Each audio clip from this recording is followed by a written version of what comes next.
Meydan TV işi üzrə həbs olunmuş jurnalistlərin həbs müddəti artırılıb. Ayrı-ayrılıqda keçirilən məhkəmə proseslərində jurnalistlər Ramin Deko, Aysel Umudova, Xəyali Ağayeva, Natiq Cavadlı, Şəmşad Ağa və bu iş üzrə həbs olunmuş jurnalistlər Fatimə Mövlamlı, Ülviyə Əli, eyni zamanda Vətəndaş Cəmiyyətinin üzvü Ülvi Tahirovun həbs müddəti daha 3 ay uzadılıb. Bugün həmçinin bu iş üzrə həbs olunmuş Aynur Elgünəş, Nurlan Libre, Aytaç Tapdığın həbs müddəti 3 ay uzadılmışdı.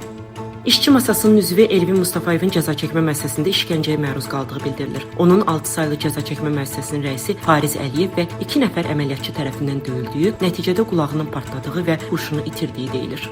Rusiya qüvvələri Ukraynanın Dnepr şəhərinə zərbələr endirib. Hücum nəticəsində yataqxana, gimnaziya, inzibati bina və sərnişin qatarına ziyan dəydiyi bildirilir. Zərbələr nəticəsində Dneprdə 11 nəfər həlak olub, 160-dan çox adam yaralanıb. Yaralılar arasında uşaqların olduğu bildirilir.